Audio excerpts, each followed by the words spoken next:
College में happy married life पर एक कार्यक्रम हो रहा था जिसमें कुछ शादीशुदा जोड़े हिस्सा ले रहे थे।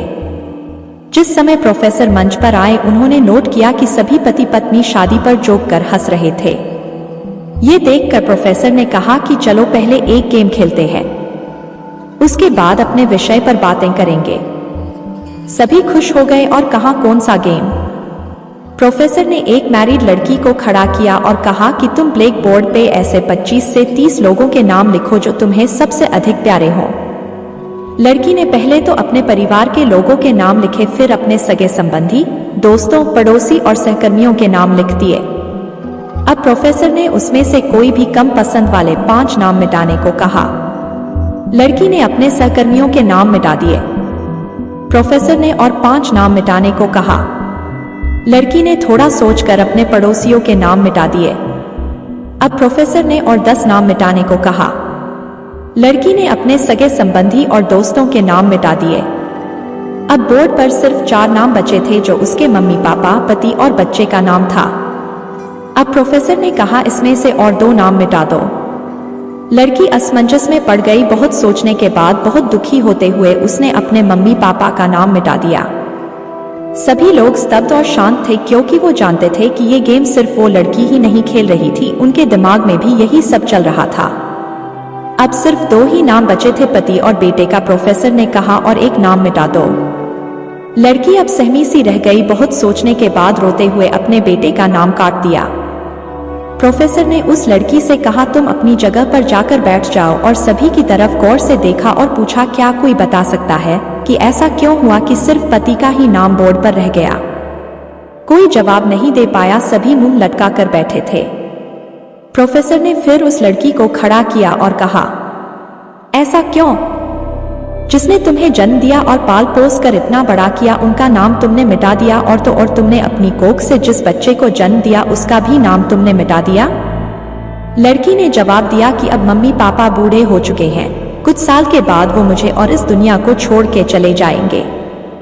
मेरा बेटा जब बड़ा हो जाएगा तो जरूरी नहीं कि वो शादी के बाद मेरे साथ ही रहे, लेकिन मेरे पति जब तक मेरी जान में जान है तब तक मेरा आधा शरीर बनके मेरा साथ निभाएंगे। इसलिए मेरे लिए सबसे अजीज मेरे पति हैं। प्रोफेसर और बाकी स्टूडेंट ने तालियों की गूंज से लड़की को सलामी दी। प्रोफेसर ने कहा तुमने बिल्कुल सही कहा कि तुम और सभी के बिना रह सकती हो, पर अपने आधे अंग अर्थात अपने पति के बिना नहीं रह सकती। मजाक मस्ती तक तो ठीक है, पर हर इंसान का अपना जीवन साथी ही उसको सबसे ज्यादा अजीज होता है। सदियों पहले की बात है। राजा सूर्यसेन प्रतापगढ़ का राजा था। राजा की इकलौती संतान उसकी पुत्री भानुमती थी।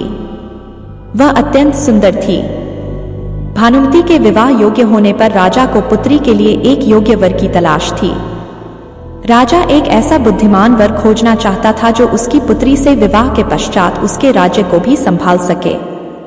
राजा ने ऐलान किया कि जो कोई भी राजकुमारी से विवाह करना चाहता है वह संसार की सबसे मूल्यवान वस्तु लेकर आए। अनेक राजकुमार कई मूल्यवान वस्तुएं लेकर राजा के समक्ष उपस्थित होते रहते थे, किंतु राजा ने सबको नकार दिया। राजा को यकीन था कि एक दिन कोई न कोई योग्य युवक इस शर्त को जरूर पूरा करेगा। एक दिन उसी राजा के राज्य के एक गांव के किसान के पुत्र रघु को राजा के इस शर्त के बारे में पता लगा। रघु बहुत बुद्धिमान था। उसने विवेकपूर्ण तरीके से सोचा और फिर एक दिन 3 वस्तुएं लेकर राजा के दरबार में हाजिर हो गया। राजा से अनुमति पाकर वह बोला, मैं दुनिया की 3 सबसे महत्वपूर्ण वस्तुएं लाया हूं। मेरे हाथ में यह मिट्टी है जो हमें अन्न देती है, यह जल है जो अमूल्य है और इसके बिना जीवन संभव नहीं है। तीसरी वस्तु पुस्तक है। पुस्तकें ज्ञान का आधार होती हैं और ज्ञान के बिना सृष्टि का संचालन असंभव है। रघु की बुद्धिमता से राजा प्रभावित हुआ और उसने भानुमती का विवाह उससे करके उसे राज्य का योग्य उत्तराधिकारी घोषित कर दिया। सार यह है कि बुद्धि, विवेक और ज्ञान से कठिन प्रश्नों का हल निकल जाता है। सिकंदर और रोहित मित्र हैं। दोनों ने एक साथ अपना अपना काम शुरू किया। दोनों मित्रों का व्यापार खूब चला। कुछ समय बाद रोहित ने सोचा कि अब मेरा व्यापार चल पड़ा है, मैं तरक्की करता चला जाऊंगा, इसलिए अब मुझे इस लाइन में कुछ नया सीखने की जरूरत नहीं है। व्यापार में उतार चढ़ाव आते रहते हैं। रोहित के व्यापार में भी ऐसी स्थिति आई और उसे नुकसान झेलना पड़ा। सिकंदर के व्यापार में भी उतार चढ़ाव आए पर उसे उतना नुकसान नहीं हुआ जितना रोहित को हुआ। रोहित सोचने लगा कि सिकंदर ने अपने नुकसान को नियंत्रित कैसे किया। रोहित ने इस बारे में उससे पूछने का मन बनाया। जब उसने सिकंदर से इस बारे में पूछा तब सिकंदर ने कहा कि मैं अभी सीख रहा हूं। रोहित ने कहा, मैं समझा नहीं। सिकंदर ने अपनी बात समझाते हुए कहा, मैं अपनी ही नहीं दूसरों की गलतियों और कामयाबी से भी सीखता हूं।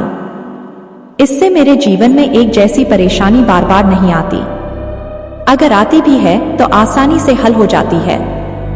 सिकंदर की बात सुनकर रोहित को अपनी गलती का एहसास हुआ। उसे एहसास हुआ कि शुरुआती सफलता के बाद उसने सीखना एकदम छोड़ दिया था। यही वजह है कि अपने व्यापार में होने वाले नुकसान का आकलन वह नहीं कर पाया। जीवन में सफल होने के लिए सीखते रहना जरूरी है। इंसान को हमेशा सीखते रहना चाहिए। इससे उसके भीतर नकारात्मक विचार नहीं आते हैं, बल्कि उसमें सकारात्मक बदलाव आता रहता है और सफलता की सीढ़ियां चढ़ता रहता है। सीखते रहने वाले व्यक्ति को सफलता के अवसर भी ज्यादा मिलते हैं। सबसे बड़ी बात यह है कि इस तरह के व्यक्ति में अहंकार नहीं होता। जिसके मन में अहंकार होगा वह कभी सीखने का प्रयास नहीं करेगा। आश्रम में रहने वाले शिष्यों ने एक दिन अपने गुरु से प्रश्न किया, गुरुजी, धन, कुटुंब और धर्म में से कौन सच्चा सहायक है? गुरुजी ने उत्तर में यह कथा सुनाई। एक व्यक्ति के 3 मित्र थे। तीनों में से एक उसे अत्यधिक प्रिय था। वह प्रतिदिन उससे मिलता और जहां खिन जाना होता तो वह उसी के साथ जाता। दूसरे मित्र से उस व्यक्ति की मध्यम मित्रता थी। उससे वह 2-4 दिन में मिलता था। तीसरा मित्र से वह 2 माह में एक बार ही मिलता और कभी किसी काम में उसे साथ नहीं रखता था। एक बार अपने व्यापार के सिलसिले में उस व्यक्ति से कोई गलती हो गई, जिसके लिए उसे राज दरबार में बुलाया गया। वह घबराया और उसने प्रथम मित्र से सदा की भांति साथ चलने का आग्रह किया, किंतु उसने सारी बात सुनकर चलने से इनकार कर दिया, क्योंकि वह राजा से संबंध बिगाड़ना नहीं चाहता था। दूसरे मित्र ने भी व्यस्तता जताकर चलने में असमर्थता जताई, किंतु तीसरा मित्र न केवल साथ चला बल्कि राजा के समक्ष उस व्यक्ति का पक्ष जोरदार ढंग से प्रस्तुत किया, जिस कारण राजा ने उसे दोष मुक्त कर दिया। यह कथा सुनाकर गुरुजी ने समझाया, धन वह है जिसे परम प्रिय मन जाता है, किंतु मृत्यु के बाद वह किसी काम का नहीं। कुटुंब यथासंभव सहायता करता है, किंतु शरीर रहने तक ही। मगर धर्म वह है जो इस लोक और परलोक दोनों में साथ देते हैं और सभी प्रकार की दुर्गति से बचाता है। सार यह है कि मनुष्य को अपनी वाणी व आचरण दोनों से धर्म का पालन करना चाहिए। यही सुख शांति का स्थायी आधार है। दुनिया में जो तरक्की हो रही है या देश में कोई तरक्की करता है तो उसे जरूर देखना चाहिए, चाहे घर की टीम हो या बाहरी लोगों को मिलाकर बनाई हुई हो। जहां जहां अच्छे समूह बन गए वहां वहां तरक्की हो गई। ऐसा ही देखा गया है। आपके आसपास जितने लोग तरक्की पसंद हैं वो मिलकर ही काम करते होंगे। उनका टीम वर्क अच्छा होगा। एक परिवार था, वो गरीब था, खाने को कुछ नहीं था। काफी सोचा कि काम मिले मगर काम नहीं मिला। 2 बच्चे थे, बीबी थी। एक दिन उन्हें विचार आया कि इस गांव में काम मिलना मुश्किल है, चलो कहीं और चलते हैं। इस इरादे से वे एक दिन गांव छोड़कर चल दिए। रात का समय था, रास्ता भी जंगली था। सोचा वृक्ष के नीचे रात गुजारी जाए। आदमी ने अपने एक लड़के को लकड़ी चुनने तथा दूसरे को पानी लाने के लिए भेज दिया तथा बीबी को चूल्हा बनाने के लिए कहा और उसने जगह साफ कर दी। चारों ने अपने अपने काम कर लिए। चूल्हा जलाया गया, पानी गर्म होने लग गया। वृक्ष के ऊपर हंस रहता था। वो सोचने लगा, यह कैसा मूर्ख है, इन्होंने चूल्हा तो जला दिया मगर इनके पास पकाने को तो है ही नहीं कुछ भी। हंस ने उनसे पूछा, तुम्हारे पास पकाने को क्या है? वो आदमी बोला, तुझे मार के खाएंगे। हंस बोला, मुझे क्यों मारोगे? आदमी बोला, हमारे पास न पैसा है और न ही सामान, तो क्या करें? हंस सोच में पड़ गया।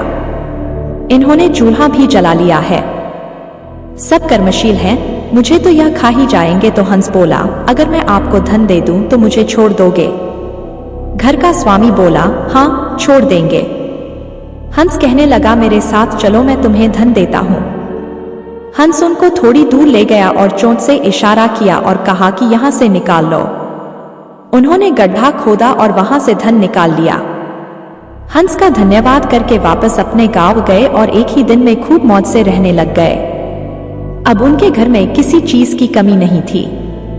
पड़ोसी ने देखा कि इस परिवार के पास ऐसी कौन सी चीज आ गई जो इनके पास इतना कुछ आ गया। उसने छोटे लड़के को बुलाकर सारी बात पूछ ली कि पैसा कहां से आया है। उनके भी 2 बच्चे थे। उन्होंने भी ऐसी योजना बनाई और चल दिए। उन्होंने उसी वृक्ष के नीचे डेरा लगा लिया। आदमी ने अपने बड़े लड़के को कहा, लकड़ी लाओ, तथा छोटे लड़के को पानी लाने के लिए कहा, परंतु दोनों आनाकानी करने लगे। बीबी ने भी कहा कि मैं थक चुकी हूं। जैसे जैसे पानी लकड़ी इकट्ठी हो गई और पानी गर्म होने लगा। हंस फिर आया और बोला, तुम्हारे पास खाने को तो नहीं है, तो फिर पानी गर्म कर रहे हो। आदमी बोला, तुझे मार कर खाएंगे। हंस मुस्कुरा उठा और बोला, मारने वाले तो 3 दिन पहले आए थे। तुम अपना समय खराब मत करो, घर जाओ, तुम मुझे क्या मरोगे, तुम तो आपस में ही लड़ रहे हो। जिन्होंने दूसरों को जितना होता है वे खुद नहीं लड़ते। संसार का नियम भी ऐसा ही है। जिन लोगों ने तरक्की करनी है वे मिलकर चलते हैं और आज भी संसार में उनका ही बोलबाला है। जो आपसी तालमेल में रहते हैं वे ही समाज रूपी हंस को जीत सकते हैं। मुकेश दफ्तर में नए हैं, पहले वह दूसरे संस्थान में काम करते थे। अपना काम तल्लीनता से करते हैं, लेकिन चेहरा बताता है कि मुकेश अपने काम से खुश नहीं है। एक दिन इस बारे में पूछने पर उन्होंने कहा, जब काम में मन नहीं लगे तो चेहरा उदास हो ही जाता है।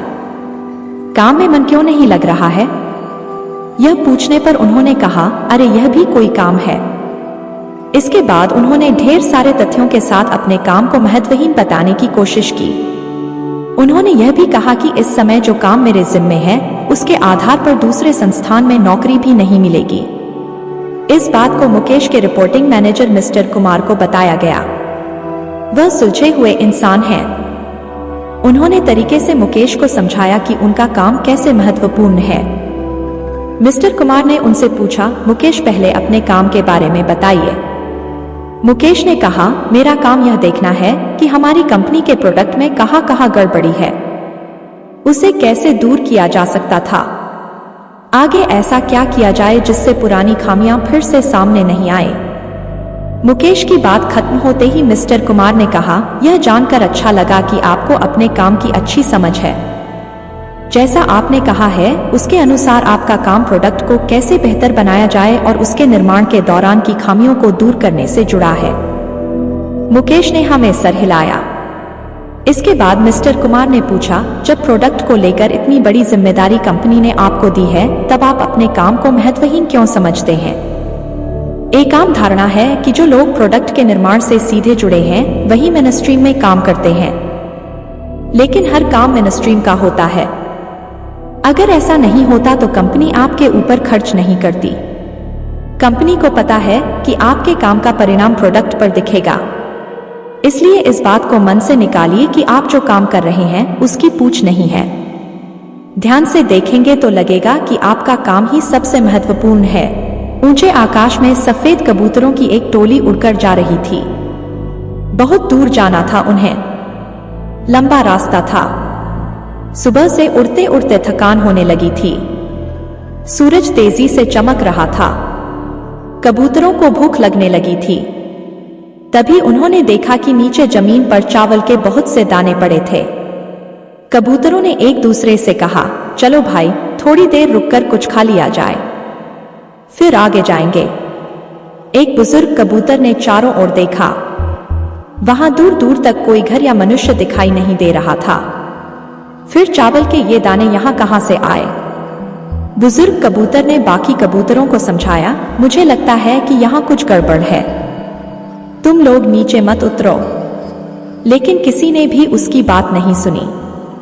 सभी कबूतर तेजी से उतरे, दाना चुगने लगे। इतने बढ़िया दाने बहुत दिनों के बाद खाने को मिले थे। वे बहुत खुश थे। जब सभी ने भरपेट खा लिया तो बोले, चलो भाई अब आगे चला जाए। लेकिन यह क्या? जब उन्होंने उड़ने की कोशिश की तो उड़ ही नहीं पाए। दोनों के साथ साथ वहां एक चिड़ीमार का जाल भी था जिसमें उनके पांव फंस गए थे। उन्हें अपनी गलती पर पछतावा हुआ। बूढ़ा कबूतर पेड़ पर बैठकर सब देख रहा था। उसने जब अपने साथियों को मुसीबत में देखा तो फौरन उड़ा और चारों ओर देखा। दूर उसे चिड़ीमार आता दिखाई दिया। वह फौरन लौटा और अपने साथियों को बताया। सब वहां से निकलने का उपाय सोचने लगे। तब बूढ़े कबूतर ने कहा, दोस्तों, एकता में बड़ी शक्ति होती है। सब एक साथ उड़ोगे तो जाल तुम्हें रोक नहीं पाएगा। उसने गिना, 1 2 3, उड़ो। सारे कबूतरों ने एक साथ जोर लगाया और जाल उनके साथ उठने लगा। जब तक चिड़ीमार वहां पहुंचा तब तक जाल काफी ऊपर उठ चुका था। वह देखता ही रह गया और कबूतर जाल लेकर उड़ गए। बूढ़ा कबूतर सबसे आगे उड़ रहा था। काफी देर उड़ने के बाद वे नीचे उतरे। वहां कबूतरों के दोस्त चूहे रहते थे। चूहों ने अपने तेज दांतों से जाल काट दिया। इस तरह बूढ़े कबूतर की समझदारी और साथ मिलकर काम करने से सभी कबूतर बच गए। ऊंचे आकाश में सफेद कबूतरों की एक टोली उड़कर जा रही थी। बहुत दूर जाना था उन्हें। लंबा रास्ता था। सुबह से उड़ते उड़ते थकान होने लगी थी। सूरज तेजी से चमक रहा था। कबूतरों को भूख लगने लगी थी। तभी उन्होंने देखा कि नीचे जमीन पर चावल के बहुत से दाने पड़े थे। कबूतरों ने एक दूसरे से कहा, चलो भाई, थोड़ी देर रुककर कुछ खा लिया जाए, फिर आगे जाएंगे। एक बुजुर्ग कबूतर ने चारों ओर देखा। वहां दूर दूर तक कोई घर या मनुष्य दिखाई नहीं दे रहा था। फिर चावल के ये दाने यहां कहां से आए? बुजुर्ग कबूतर ने बाकी कबूतरों को समझाया, मुझे लगता है कि यहां कुछ गड़बड़ है। तुम लोग नीचे मत उतरो। लेकिन किसी ने भी उसकी बात नहीं सुनी। सभी कबूतर तेजी से उतरे दाना चुगने लगे। इतने बढ़िया दाने बहुत दिनों के बाद खाने को मिले थे। वे बहुत खुश थे। जब सभी ने भरपेट खा लिया तो बोले, चलो भाई, अब आगे चला जाए। लेकिन यह क्या? जब उन्होंने उड़ने की कोशिश की तो उड़ ही नहीं पाए। दोनों के साथ साथ वहां एक चिड़ीमार का जाल भी था जिसमें उनके पांव फंस गए थे। उन्हें अपनी गलती पर पछतावा हुआ। बूढ़ा कबूतर पेड़ पर बैठकर सब देख रहा था। उसने जब अपने साथियों को मुसीबत में देखा तो फौरन उड़ा और चारों ओर देखा। दूर उसे चिड़ीमार आता दिखाई दिया। वह फौरन लौटा और अपने साथियों को बताया। सब वहां से निकलने का उपाय सोचने लगे। तब बूढ़े कबूतर ने कहा, दोस्तों, एकता में बड़ी शक्ति होती है। सब एक साथ उड़ोगे तो जाल तुम्हें रोक नहीं पाएगा। उसने गिना, 1 2 3, उड़ो। सारे कबूतरों ने एक साथ जोर लगाया और जाल उनके साथ उठने लगा। जब तक चिड़ीमार वहां पहुंचा तब तक जाल काफी ऊपर उठ चुका था। वह देखता ही रह गया और कबूतर जाल लेकर उड़ गए। बूढ़ा कबूतर सबसे आगे उड़ रहा था। काफी देर उड़ने के बाद वे नीचे उतरे। वहां कबूतरों के दोस्त चूहे रहते थे। चूहों ने अपने तेज दांतों से जाल काट दिया। इस तरह बूढ़े कबूतर की समझदारी और साथ मिलकर काम करने से सभी कबूतर बच गए। ऊंचे आकाश में सफेद कबूतरों की एक टोली उड़कर जा रही थी। बहुत दूर जाना था उन्हें। लंबा रास्ता था। सुबह से उड़ते उड़ते थकान होने लगी थी। सूरज तेजी से चमक रहा था। कबूतरों को भूख लगने लगी थी। तभी उन्होंने देखा कि नीचे जमीन पर चावल के बहुत से दाने पड़े थे। कबूतरों ने एक दूसरे से कहा, चलो भाई, थोड़ी देर रुककर कुछ खा लिया जाए, फिर आगे जाएंगे। एक बुजुर्ग कबूतर ने चारों ओर देखा। वहां दूर दूर तक कोई घर या मनुष्य दिखाई नहीं दे रहा था। फिर चावल के ये दाने यहां कहां से आए? बुजुर्ग कबूतर ने बाकी कबूतरों को समझाया, मुझे लगता है कि यहां कुछ गड़बड़ है। तुम लोग नीचे मत उतरो। लेकिन किसी ने भी उसकी बात नहीं सुनी। सभी कबूतर तेजी से उतरे दाना चुगने लगे।